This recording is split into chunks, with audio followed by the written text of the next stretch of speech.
Oh, my God. These two have made a mess of things. Yeah, you guessed it, Harry and Meghan. They have just a knack of making things worse for themselves.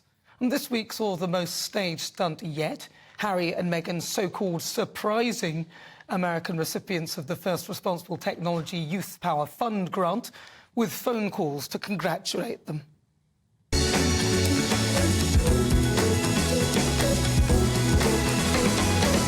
Congratulations, this is great, and we're so happy to have you as part of this team. Really, thank you for all the work you're doing. It's huge. It's making an enormous impact. Thank you for doing everything that you do. Our kids especially are incredibly grateful.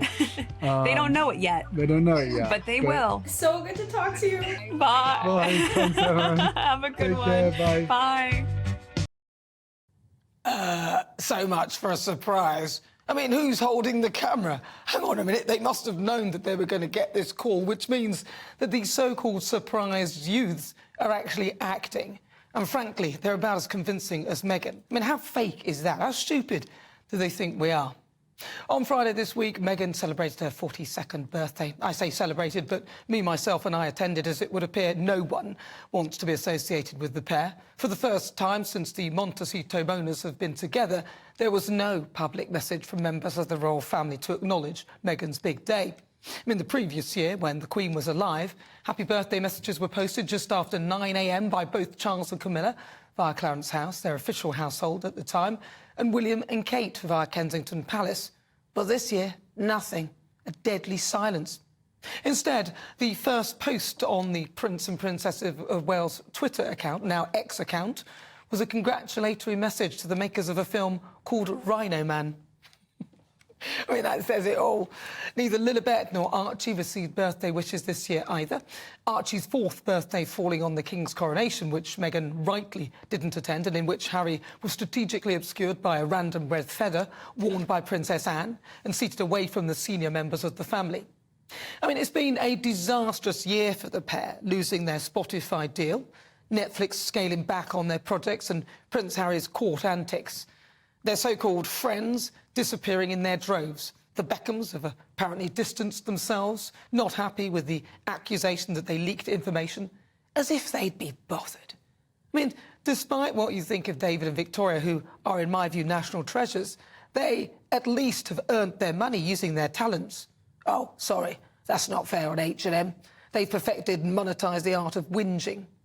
Meghan's new BFF, Serena Williams, didn't bother returning the invite to her recent new baby shower. I mean, if you remember, she attended Meghan's 250k event. I mean, you couldn't get more of a sick-fest interview when she was interviewed by Meghan in that archetypal failure of a podcast.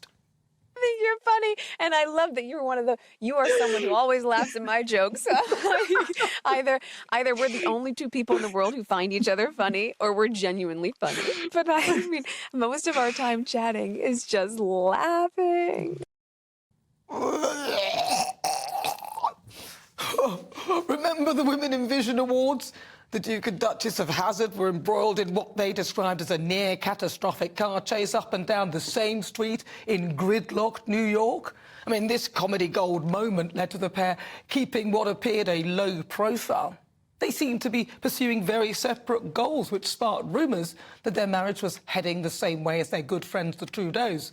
In response, we got a gushy, loved-up PR stunt. Apparently, the birthday snub wasn't a snub, but was because they're not working royals. But then, how come they weren't ignored the year before, or the year before that?